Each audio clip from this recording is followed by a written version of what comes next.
Assalamualaikum warahmatullahi wabarakatuh. Bismillahirrahmanirrahim.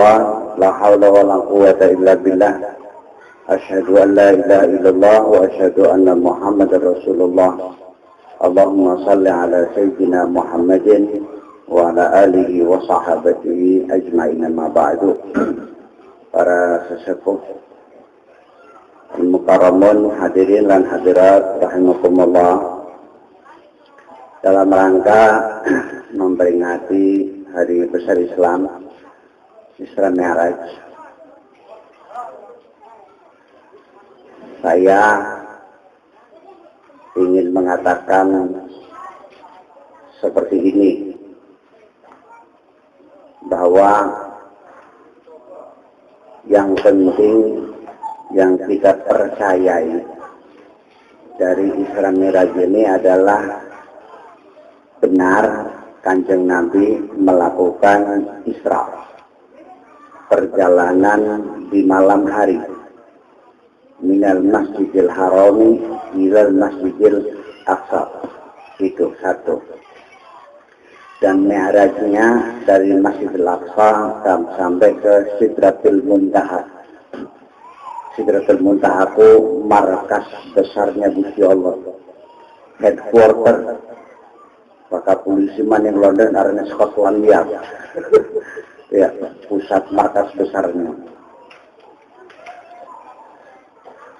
Selain itu, ya, itu yang paling penting. Kemudian lagi ada yang wajib dipercayai dari Isra Mi'raj ini, yang penting patuh asal mempercayai olehnya saja. Yaitu kewajiban sholat 5 waktu. Wajib dipercayai sholat 5 waktu itu berupa sholat subuh, duhur, asar, maghrib, isya. Si wajib dipercayai subuh 2 rakaat, duhur, asar, maghrib, isya. Bokat nekene anak wong sing ngomong sembahyang isya 6 rakaat ketampak sisa. Bokat anak sing ngomong subuh 4 rakaat ditampak sisa. Itu yang wajib dipercayai. Terus menghadap kemendi, kiblat Ka'bah, kiblat. Tapi anak yang mustaqbilal kiblati, anak yang mustaqbilal Ka'bah itu mungkin diterangkan. Niku sing wajib dipercayai. Anak dene kisah Isra Mi'raj sing sering diceritakan ning para kiai niku secara mendetail, secara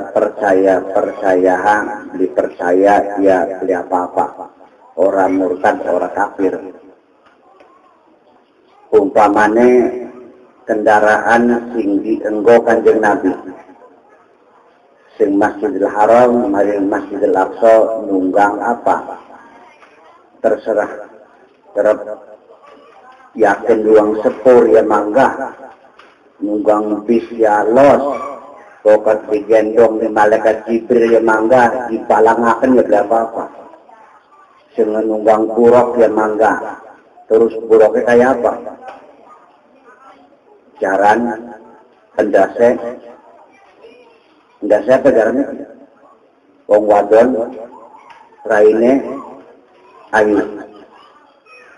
Pernah dalam gambar buruk tuh?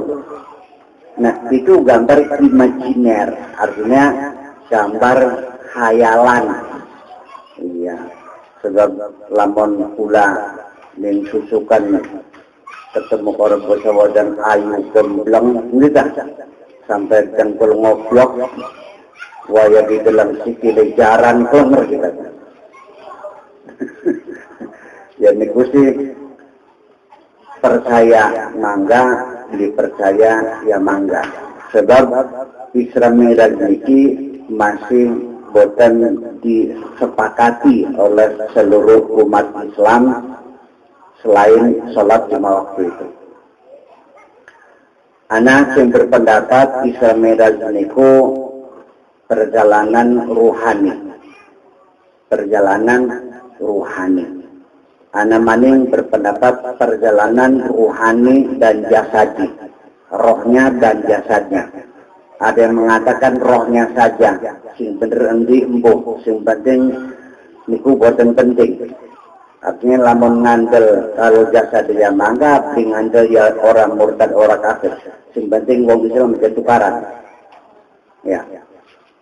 Sebab kula sedih bahwa tujuan Kanjeng Nabi, tujuan Gusti Allah mewajibkan sampai sholatku untuk membangun persatuan, kita membangun persatuan sadina pindima, kongkon ketemu karo tetangga seminggu sepisan, rapat mingguan, minggu kuntar mingguan ya. Dina apa kuntum? Jumat, kok setahun sepisan, ana laporan umum, gitu. Arane Idul Fitri setahun sepisan, ana rapat internasional, arane Idul. Tetapi ternyata gara-gara salat malah justru wong Islam pada tukaran urusan apa kalau jasadnya apa beli. Yang mengatakan dengan jasadnya karena firman Tuhan subhanalladzi asra bi 'abdihi.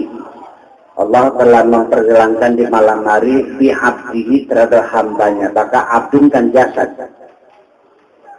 Kalau bi rasulihi mungkin rohaninya saja. Kalau bi 'abdihi berarti dengan jasadnya. Oke, itu alasan-alasan. Bagi saya tidak penting. Kemudian lagi Kanjeng Nabi Muhammad diwajibkan sembahyang 5 waktu karena proses tawar-menawar antara Kanjeng Nabi karo Gusti Allah. Ya, pernah ngurungu dongengnya. Dongeng. Hikayat yang jelas diperhatikan.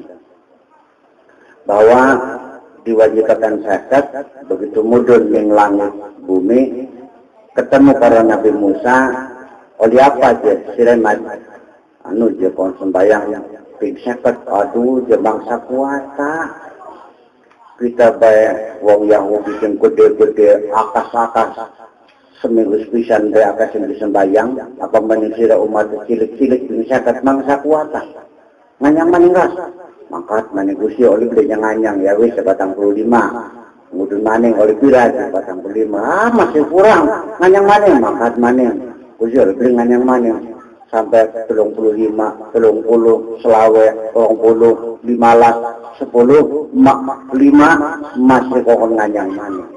Coba bayangkan lamun sampeyan dagang semangka ning pojokan susukan kan ana mobil mantep tidak jadi semangka kayak kabeh bisa sepon ke anu bisa ketemu oleh belum 45 ya wis oleh kocek ngomong karo rapi dingin tekamannya lamun 40 kripto ya wis oleh kotak bilang di temane tekamannya lamun 35 oleh beli bolak balik niat tuh kita beli ini niat tuh kita beli mana mungkin Nabi Muhammad nganyang-nganyang seperti itu.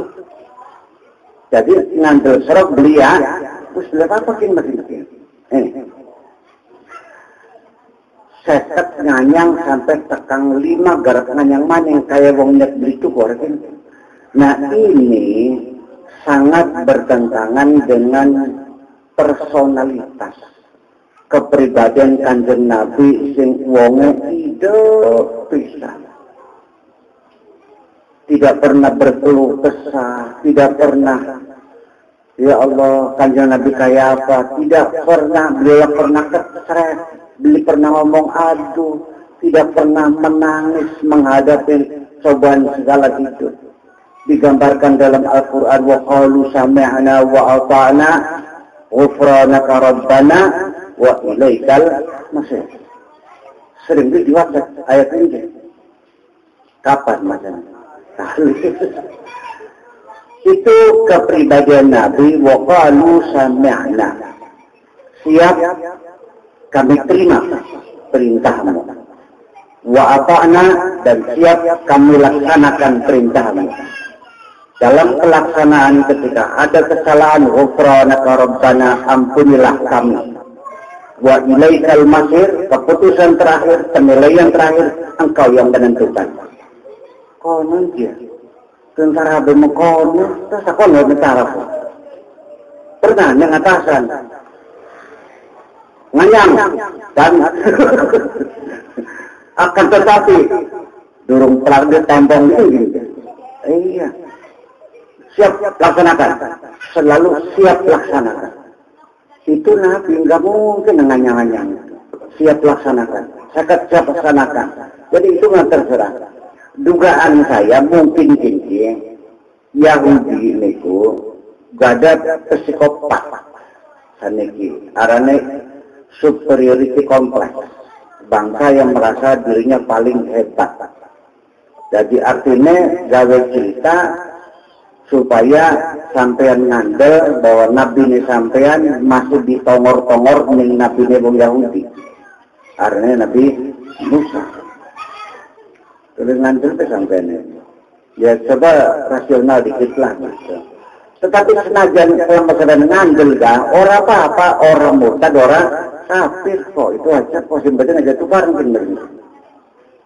Sebab sekarang yang sangat diperlukan adalah persatuan umat Islam, kerukunan umat Islam. Sekarang umat Islam sedang dicabik-cabik seluruh dunia. Ini Libya dulu peragat, masa bom meledak. Terakhir gudang minyak dibakar dekat airport Tripoli. Tunisia masih sering banyak gerombolan bersenjata di perbatasan yang sering menyerang kota-kota.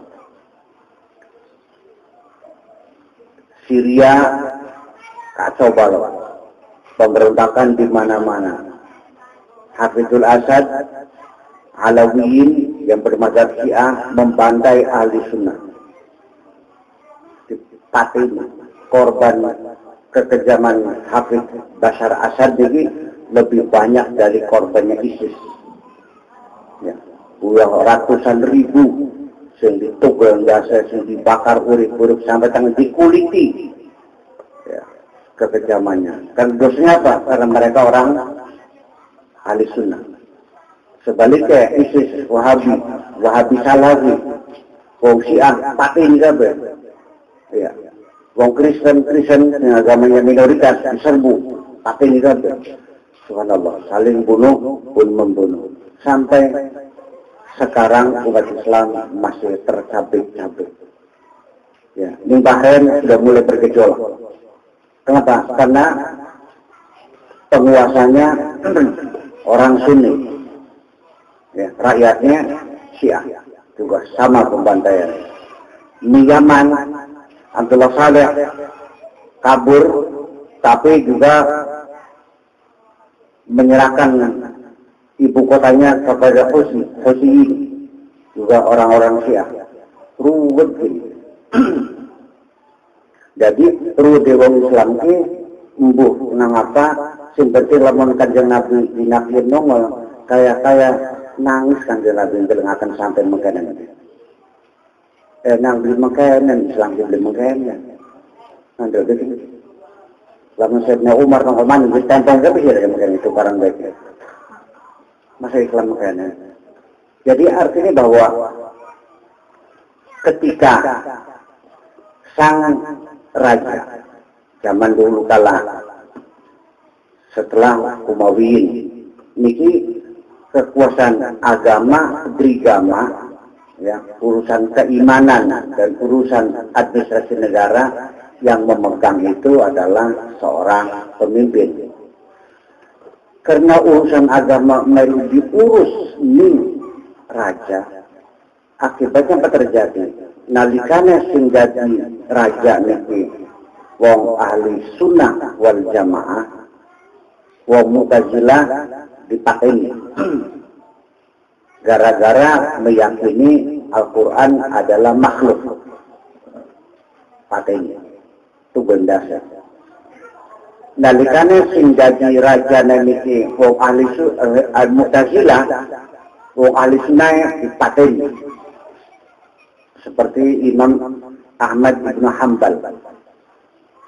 Gara-gara meyakini Al-Quran itu ghairu makhluk. Quran itu qadim, bukan hadis. Dipenjara, dikantung sampai tegang kelengar-kelengar. Imam Abu Hanifah juga dipaksa harus mengatakan Quran itu makhluk. Sampai dipenjara, dikantung. Imam Syafi'i, imam cerdas ini. Diundang dia raja. Quran makhluk atau bukan? Lalu ngomong bukan makhluk, pakai ini. Jadi kayak tertenang, kehidupan cerdas. Jadi dijamukan yang wahai raja, inna Al-Quran wa Torah wal Injil wa Zabur dari negeri jendik aja. Kulluhan makhluk. Ini semuanya makhluk. Selamat. Bayangkan kalau seperti itu, apa yang bakal terjadi? Pesimis kok. Saya pesimis. Lamun semenang wong Islam tulis negara Indonesia diganti dengan syarat Islam, syarat yang mana? Bisa pakai nikah dengan sebenarnya. Iya kan? Us enak Pancasila. Paham begini? Semua diberi hak hidup, malah pula bercerita. Khusus karena Raja Bia, saya menyatakan dengan sesungguhnya, ya Allah menjadi saksi. Ternyata Islam di Indonesia adalah Islam yang paling nyaman. Bagi negara yang itu negara Islam, Pancasila, wong Islam di OPI, dimuliakan, bahkan dimanjakan. Dengan wong kawin diurusi, bagi waris diurusi, zakat diurusi, sembahyang dimanjakan. Kula 20 tahun di negara Arab singarang nglakoni sembahyang keder. Orang ketemu langkah musola, langkah langgar, langkah tajud. Anane masjid desa kecamatan siji. Sehingga 20 tahun bulan yang negara Arab bu sering-sering sembahyang di ketemu tajud nganggo koran. Ning sore ngangga, banyu wudune ning WC. Tapi ning Indonesia sampai yang bagian duduk negara Islam, ajak heder terus sembahyang. Di Jakarta lah muane. Wis aja takon maning Pak di mana ada masjid. Wis aja takon maning mancing bening gang, wis ana musola ngono. Kan begini. Iya tapi minta pin anak musola. Ning terminal, ning pasar sampai di Keramat Tunggak anak masjid itu. Terus-terus. Masjid. Artinya, orang Indonesia begitu dimanja. Iya. Jadi kalau ada keinginan-keinginan bergabung dengan ISIS membela Islam, garap dibubarkan ke negara. Biar tahu aja kan, mumpung kalian. Bapak-bapak ibu sekalian, karib Pancasila, duduk falsafah, duduk agama, duduk ideologi, duduk. Tetapi itu adalah hasil proses dari konsensus anak bangsa ini untuk membangun negara. Seperti begini. Kanjeng Nabi Muhammad Sallallahu Alaihi Wasallam mendirikan negara Madinah itu pun sama berdasarkan konsensus. Kesepakatan penduduk Madinah dengan tidak melihat agamanya apa, sukunya apa, Nasrani, Yahudi, Islam, semuanya sepakat tanda tangan namanya Piagam Madinah. Isinya adalah semua orang Madinah yang mendirikan negara di Madinah berkewajiban membela kota Madinah dari serangan musuh dari manapun. Disebutkan dalam Piagam Madinah, orang-orang Yahudi terdiri dari suku ini, suku ini, berkewajiban membela kota Madinah apabila mendapat ancaman dari luar.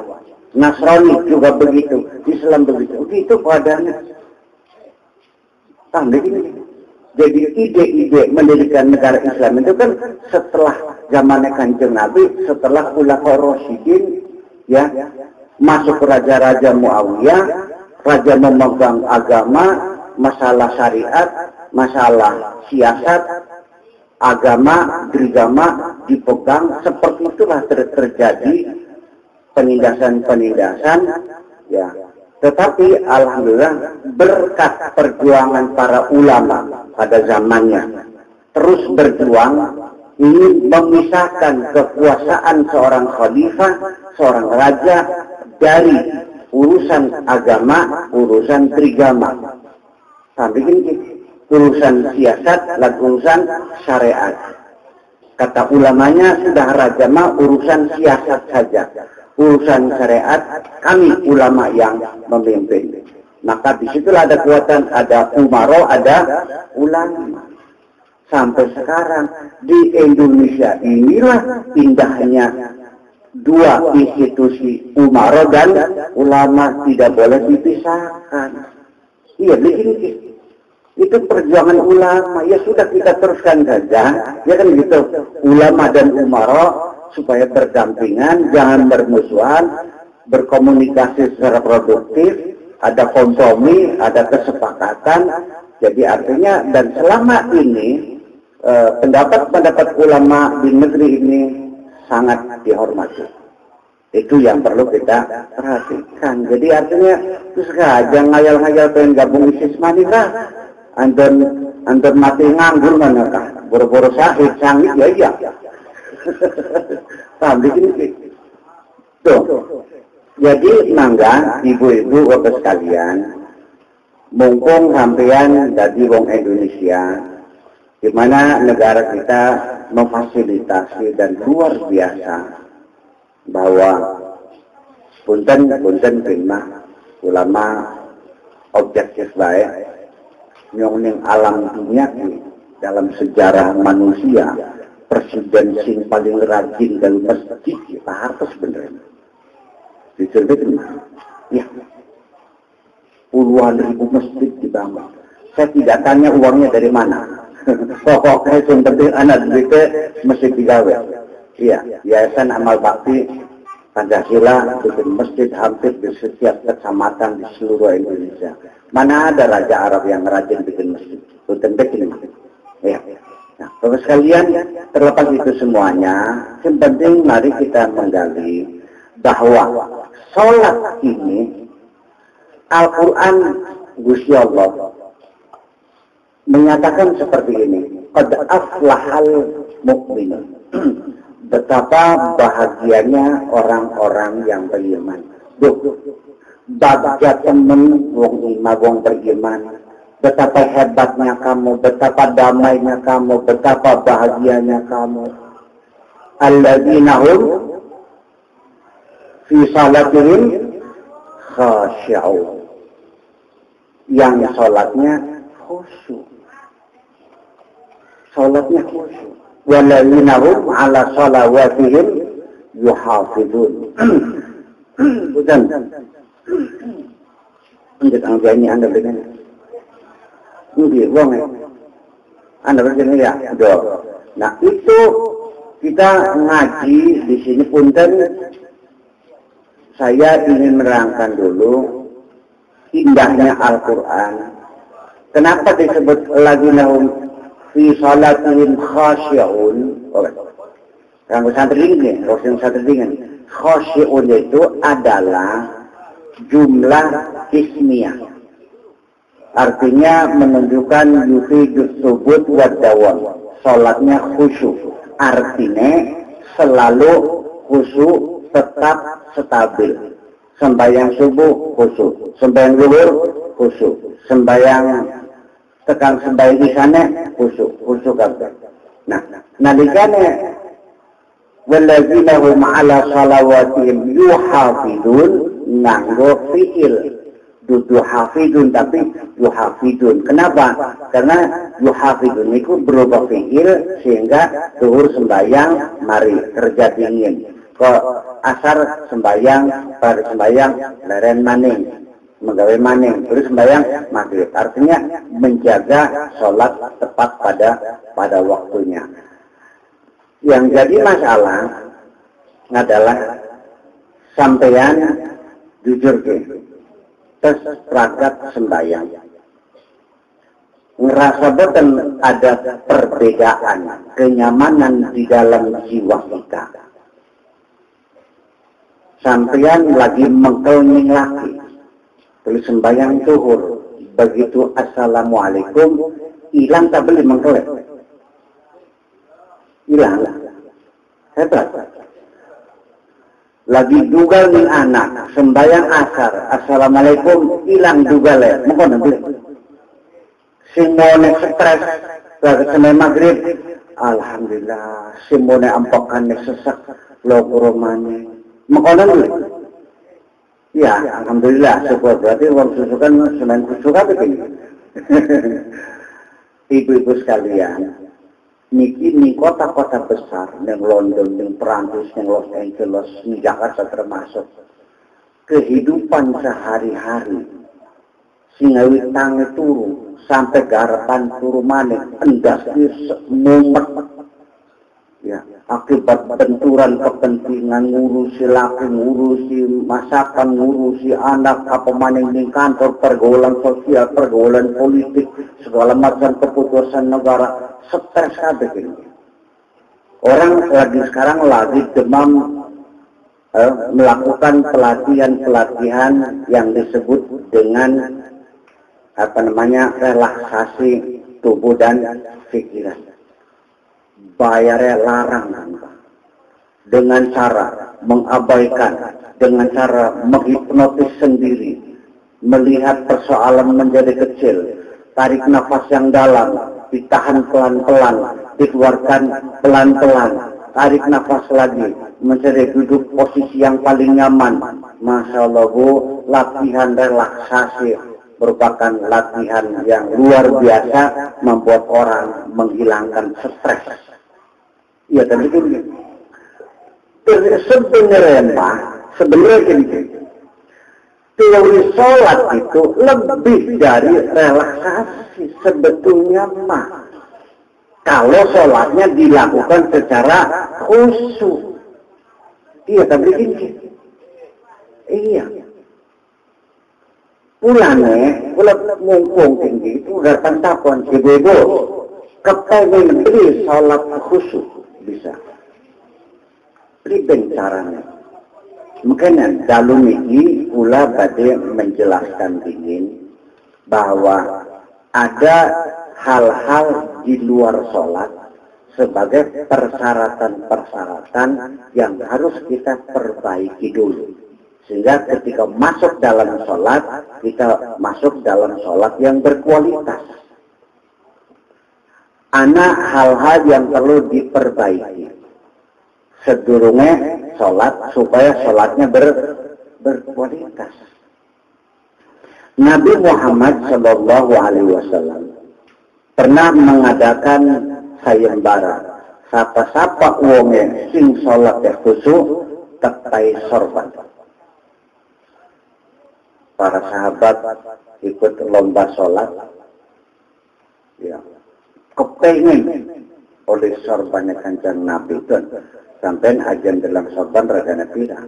Kari sorban malam ini kan gak paling tegal kubu gak selawe ya, paling larang seket ya. Ajan dalam sorban ragana, ingat ini sorbannya Kanjeng topong pira ragana, ni mutolib kan, ni kasukutan kan. Paling seketebu, gitu begini. Tapi bakat topongnya Bung Karno, anak singwan beli 1 miliar, rebutan gitu kan. Topongnya Bung Karno, 5 miliar anak itu pun jawab. Kenapa? Itu ada historical value, ada nilai sejarah. Nah, saniki ini Turki nyimpen sendalnya Kanjeng Nabi. Di Saudi Arabia ditunggu 1 triliun di sana kena. Sendal bodoh kan? Ya itulah persoalannya. Hadiahnya sorban Kanjeng Nabi. Sembahyang Allahu Akbar. Nambah Allahu Akbar, minggir, nggak khusyuk. Allahu Akbar, oleh sarakaat, bisida, batal. Sampai tekan kari salam baik, bisida. Kenapa khusyuk? Kan ustaz, kita kok. Yang siapa sedurungnya salam, kelingan Sholat. Ya kan gue kaget. Kan belum salam. Kalau kamu belum salam, berarti kamu masih sholat kan? Iya, pakai salam menente. Nah, ternyata yang mampu sholat khusyuk itu adalah Sayyidina Ali karramallahu wajhah. Sholatnya paling khusyuk. Nah, kayak apa sholat khusyuknya Sayyidina Ali?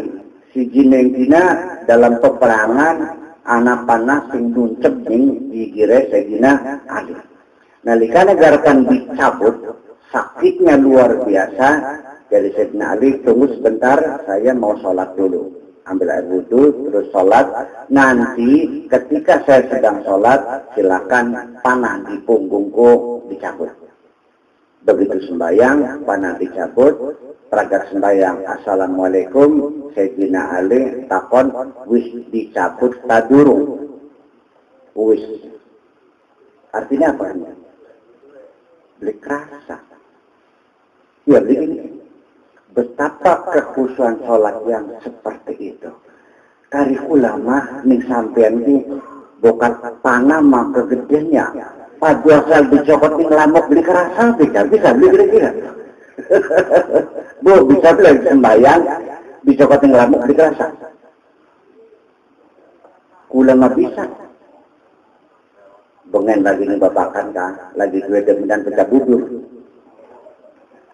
Dua demenan pecah budur, demenan nih sorkersen. Balik-balik sikil bentol kabel gitu. Dirubut nih, bisa kan beli kerasa? Kenapa pula dirubut nih lambung beli kerasa? Karena pada saat saya bermesra dengan seorang perempuan, gigitan nyamuk tidak terasa.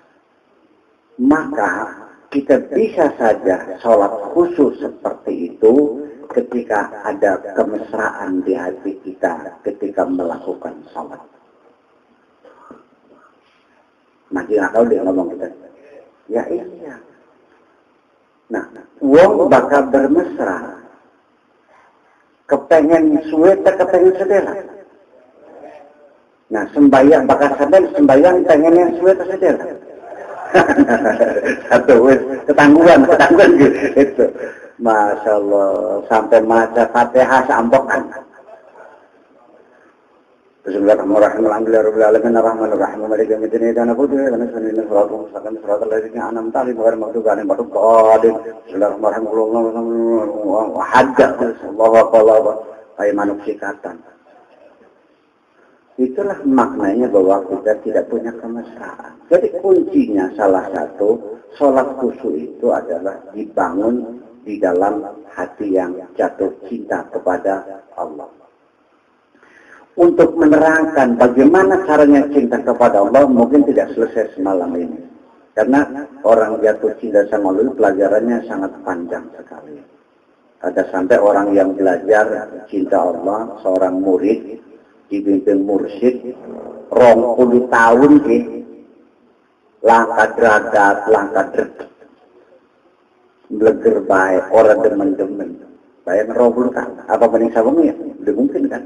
Langkah, itu nanti yang jelas adalah sampeyan iki tulung dangdanana urusan-urusan sing ana sedurunge salat persyaratan umpamane sampean sembahyang nggelar sajadah dulu. Nah, wis sajadah. Lah sajadah ki, ona sajadah ulonan mana. Nalikane sajadah digelar kurang lempeng karo kiblat. Digeser wis. Geser karo tangan apa karo sikil. Ya, tetap ya pun gitu. Koset. Sejadah itu pintu gerbang menghadap Allah. Disempare karo sikil. Jejeg temen. Lamun sampeyan silaturahmi kula merta menengrene kula, entuk lawan ta bener. Karo tangan apa karo sikil? Mengkenen apa mengkenen? Pintu lho. Tok. Assalamualaikum. Tok lowongan. bareng wong susukan teka-teka dorak lawan ular tendangi dibuka tapi terbuka apa sih tertampak sekali. Bayangkan setiap hari kita memperlakukan sholat seperti itu. Ini yang kecil-kecil yang tidak pernah diperhatikan orang. Jadi secara mendetail harus dijelaskan bahwa sajadah itu pintu gerbang menghadap Allah. Wes, dua pira sajadah itu. Pira-pira sopira. Anak patang dulu. Loro.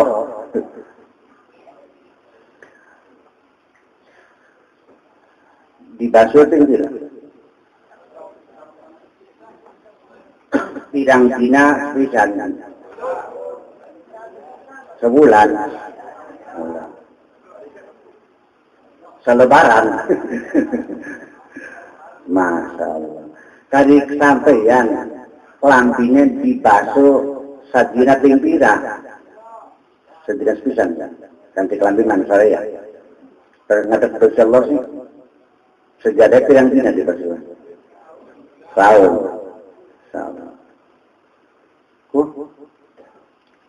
Di sejadah mereka wis pirang-pirang kesalahan. Bagaimana bisa sholat khusyuk? Sejadahnya tidak regana ini terlalu gubuk. Lawe. Anak si 30, anak si 50. Bakal kelampi anak si sutra yang terus mimpi ya. Patang atus. Tuku kelampi patang atus kontan. Sejadah selawe masih nganyang. Oli beli di malas. Wes. Anak yang selawe, anak yang 50, anak yang 100, anak yang 500. Itu gue sih nanti. Selawe. Itu saja kita sudah ketahuan betapa kita tidak memperhatikan. Betapa kita menyepelekan Tuhan kita. Padahal Allah Subhanahu wa taala sampun dawuh, "Khudhu zinatakum 'inda kulli masjid." Gunakan pakailah perhiasanmu ketika menuju masjid. Artinya sembahyang coba yang bermewah-mewah. Tuku sejadah aja sing selawe kok. Anak sejadah sing regane 40 juta. Bikinan pirang dibuat dari sutra. Pintalannya per 1 senti itu ribuan pintalan. Saking padatnya dan kegedean mumbul orang melepas orang regane 40 juta. Siap? Itu saja. Tuku sejadah, tuku sing paling larang, sing paling bagus, sing paling enak. Sebagai bukti kita siap menghadap Allah. Wis sawisé pragat sembahyang sejadah dilempit apa digelar baik. Dilempit kok digelar baik. Kucing terus tembelan lewat sejadah ngetak mono. Ayam anak sekilan tembelekannya. Ngetak sejadah. Anaknya sampean sikira terus nguyuh ngetak sejadah. Seperti itu kan kita memperlakukan sejadah kita. Mangga. Sebuah sepelagat sembahyang dilempit. Ngelempitnya pribadi.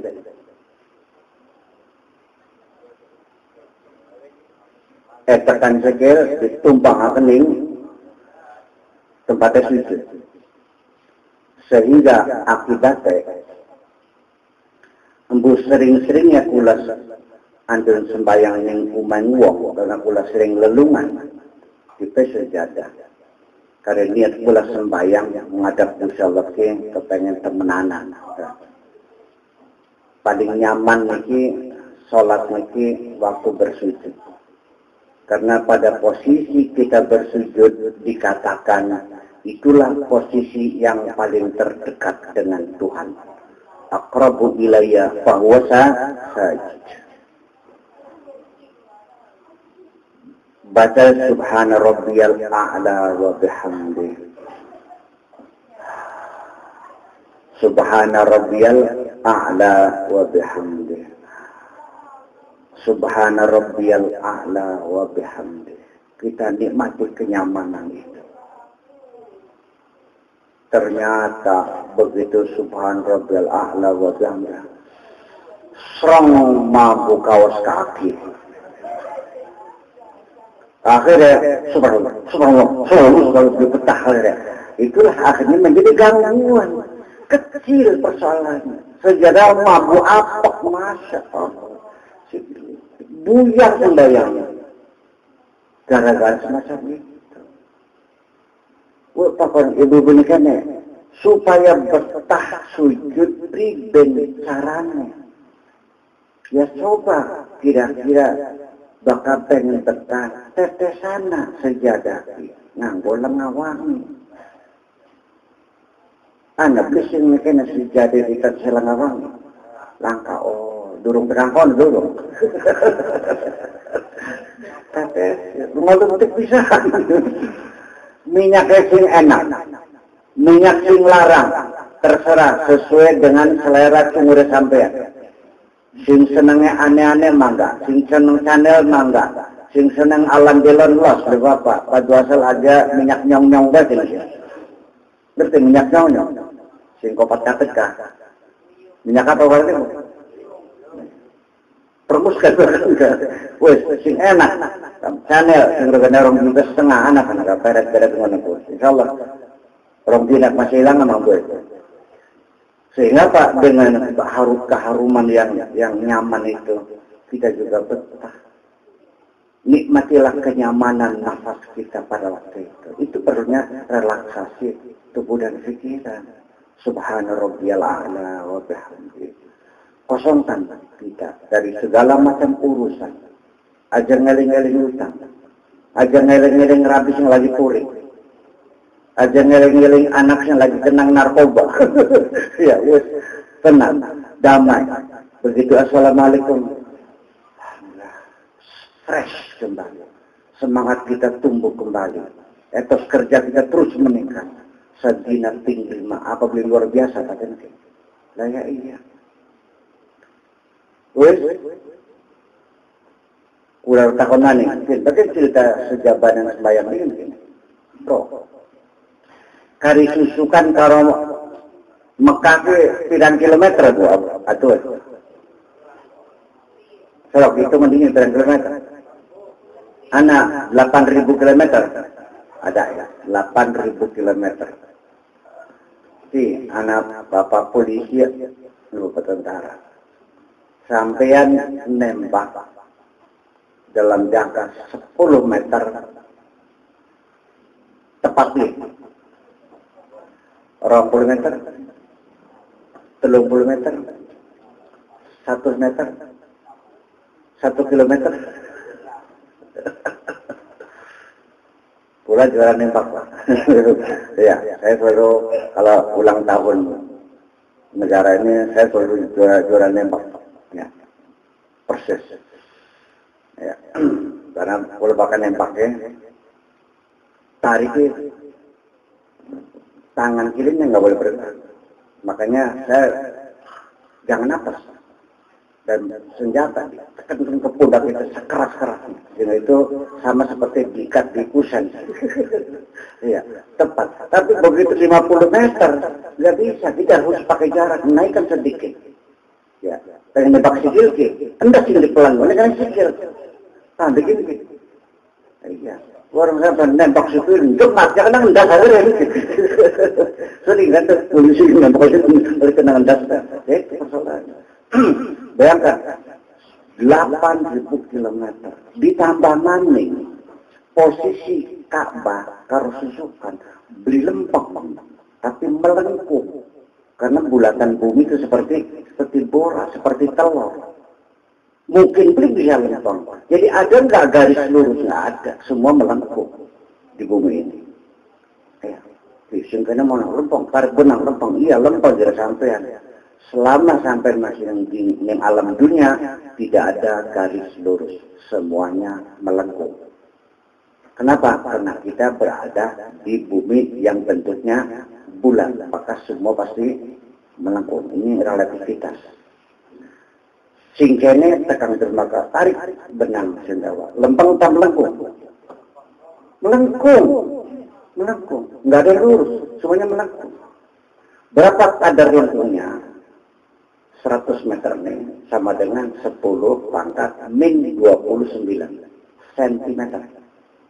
Saya hitung untuk tidak kurang.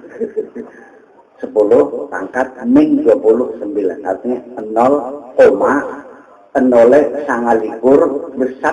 terakhir sentimeter. Ketelem mata belum? Diketelem. Jadi pakai sadar baru melengkungnya, metua sing bumi, telengan sing jaba, melengkungnya, sampai kaca.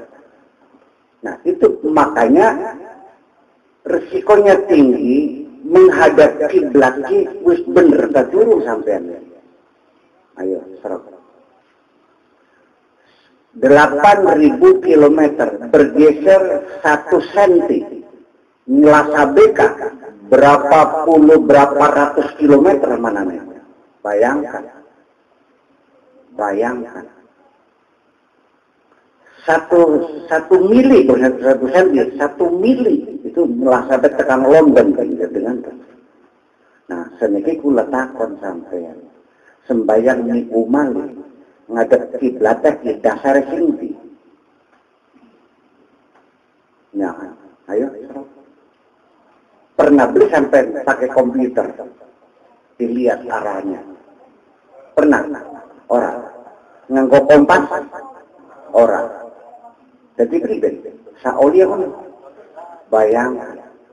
Sampai sholat berpuluh-puluh tahun ngadep Moskow. Beli ngadep Ka'bah. Itulah makanya supaya sampai baka ia pengen salat khusyuk, tulung dandan anak kiblatnya pasti persis tinggi. Gimana musolaki, misal alamin ya. Rahman, al-iman ya al-iman. Mangga tukua kompas. Ubengakan tinggal umah, bo mangga diperiksa kiblatnya sing persis. Engkau anak petunjuk berapa derajat, ini namanya masuk wilayah Cirebon, lihat berapa, lihat jarumnya, karena menggunakan magnet bumi yang ada di kutub utara, panah, berapa derajat dari situ, baru kita. Senajan nganggo kompas gabu, percaya tidak mungkin mentok tekan Ka'bah, tetap anak nyilsibek. Itu pun dalam syariat Islam ada batas toleransi. Tapi gini, lalu si Madinah, ngelasabek ke Mekah, ngasar Madinah, titik tidak apa-apa lah. Masih ada sekitar sekian derajat, ada batas toleransi. Nah sampeyan sembahyang berpuluh-puluh tahun, beri yakin kiblatnya persis, kenapa? Bagaimana bisa sholat khusyuk dan berkualitas kiblatnya lebih lempeng? Sampai tekan niatnya sampai ya. Mustaqbilal kiblati apa mustaqbilal ka'bati sembahyang. Anak bisa mustaqbilal ka'bati. Anak. Baka mustaqbilal ka'bati kudu lempeng tekan Ka'bah. Baka ngelasab beli bisa. Bulannya sing paling enak mah mustaqbilal kiblati. Artinya padu asal ngelayabe pada. Begitu persis. Sebab bakal mustaqbil Ka'bah itu bisa persis bakal sampean sholatnya ning jirone Masjidil Haram. Ka'bah katon. Napa mustaqbil Ka'bah. Begitu ning Madinah yang mustaqbil kiblat itu. Terus. Jadi enak nih wong susukan mustaqbil kiblat, mustaqbil Ka'bah. Kiblat. Di Jakarta akhir mustaqbil Ka'bah seperti Preman. Nah, itu diperbaiki, tidak-tidak ya subikin ben tuku pandor, kadar patungan regane tidak murah. Atau sajadah kan, sajadah dengan pandemi ya, anak ya. Nah, coba untuk digerakkan supaya tolong musola ini juga bukan hanya menampung orang sholat saja, tapi juga mengarahkan bokat anak ibu sholatnya di rumah, menjaga hujan, kita kalau lagi repot, memang kira-kira kiblatnya persen. Termasuk musola ini, tolong dicek kembali kiblatnya betul atau tidak. Kalau ternyata melencong, aja izin, aja wedang, tuku cek, dirobah. Di Indramayu banyak sekali masjid-masjid sing ganjen, mesti ganjen. Nyerong. Karena dulu bikinnya itu tidak pakai kompas, pacu asal baik, asalnya. Bayangkan, bahkan sembahyang ngadep Moskow, sabli sembahyang. Sabli ini kan bisa resikonya. Jadi aja sampai nih alam dunia nih sembayangnya wokal, ya beli pernah tinggal karena ada guduk take for granted, saking yakinnya waya tekang mati dibuka kitabe ternyata fawailul lil musallin dibayar karo wel bagian begitu. Ya kenapa? Ngadepin Kirana itu. Ngadepin Moskow, ngadep London. Ada teman. Ya, salat khusyuk harus banyak kita perbaiki dari masalah kiblat saja. Terkecuali kapan sampeyan ngadepin mendibaya. Ainama tuwallu wujuhakum fatamma wajhallah. Tetap bagian nelayan ning lautan takbir pertama Allahu Akbar menghadap kiblat. Anadene kapale mubeng sampainya beli perlu mubeng wis selesai. Yang penting nah sedikit lamun sampean salat kiblatnya beli huru. Sarane pribadi baka awan lengan serengenge.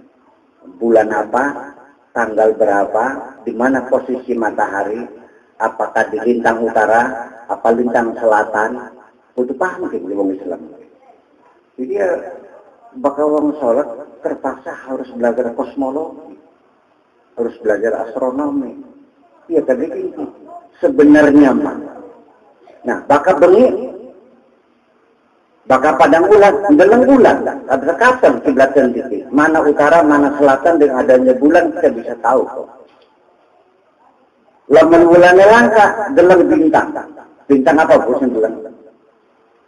Bintang layang. Patokannya lihat arah utara, kutub utara. Nah, kutub utara di sini, Mekah itu tidak di khatulistiwa, tapi 20 derajat dari bintang utara. Nah, begini, berapa gesernya bisa diperkirakan? Lampung jaga terkendung, bengi pisan, terengene langka, bulan langka, bintang dekaton. Nah, dalam kondisi seperti itu, sampean mangga, sakar tege hati, kira-kira kiblatnya mending. Itu baru dipakai dalil, ainama tuwallu wujuhakum fasamma wajhallah. Ngadap mandi baik, pasti ketemu.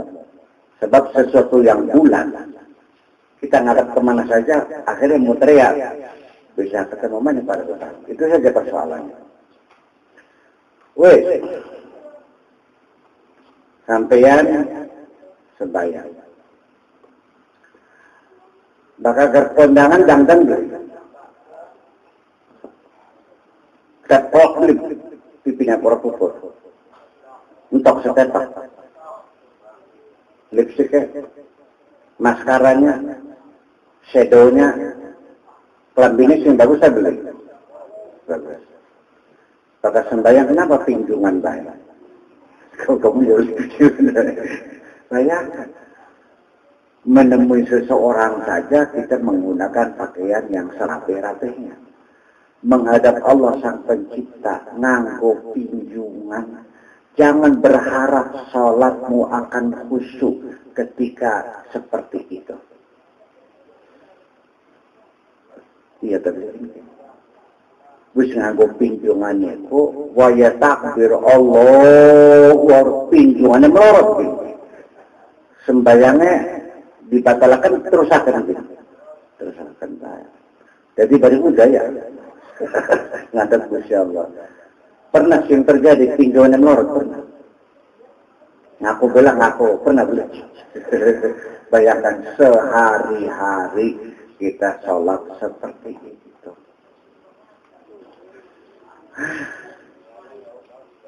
Kita belum masuk sholat, masih di luar sholat.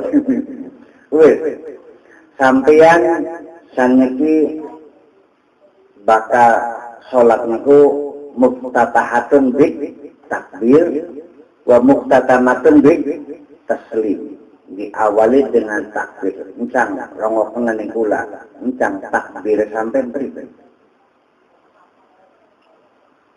Rata-rata Allahu Akbar ya kada.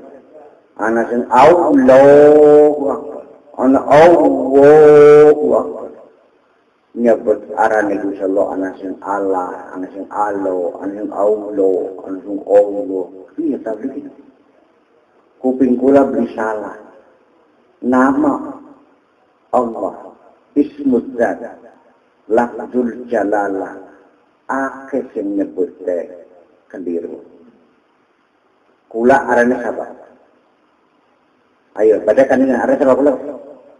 Syakur. Lamun kula diundang Yaskur, maka dikasih. Arane kula Abdus Syakur. Jarang kok pakai yang Abdus Syakur lama, ya Syakur sing cilik, Syakur. Kadang-kadang kurban. Iya tahu. Bu, kulaki paling sering disebut arane karena MC-ne bliweru sokru. Al-Mukarram Kiai Ahmad Syakur. Belum tuh begini. Ana maning Muhammad Yaskur. Ana maning kepada Bapak Mubalik yang saya tidak kenal namanya, dipersilahkan. Ada mana? Belum tuh begini. Ya, makalak kula sepiran ya semonolah. Nah, bayangkan kering Gusti Allah disebut arane salah sing mengkal tebel digingit. Tak, Gusti Allah disebut arane salah, bener tapi. Baka hamzah fathah a, baka kasroh i, baka doma u, ana beli o. Kusi o. Allah. Ning takbir bagi masalah pegel. Jadi baka sampai pengen sholat yang berkualitas, ya bagaimanapun juga harus belajar dong. Iya begini. Jadi tolong, kenapa menghenengki? Ya karena ngaji ma'antem, tapi tidak meningkatkan kualitas, sebab ngajinya sedina-dina, sing ditandakna ganjaran baik, karo ngandakna swarga, kaya ya akah. Bulan-bulan ngeblok anda swarga, yang belum pernah bikin swarga, sekedar ngadak apa. Bagi saya, swarga tidak penting. Iya, karena surga juga makhluk kan. Betul. Kalau makhluk itu relatif. Makhluk pasti relatif.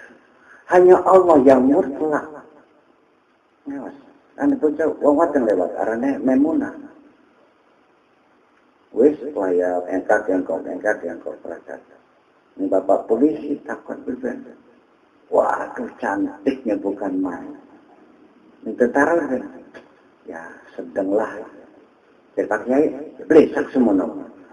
Sebenarnya ini subjektivitas kita melekat ketika melihat Maimunah. Pasti. Diambil Maimunahnya juga sebagai objek pengamatan kita juga relatif. Relativitas dan subjektivitas itulah yang menyebabkan kita di dunia ini berbeda selalu. Dalam segala hal. Gak ada yang sama. Kok pulangnya. Jadi di sana nih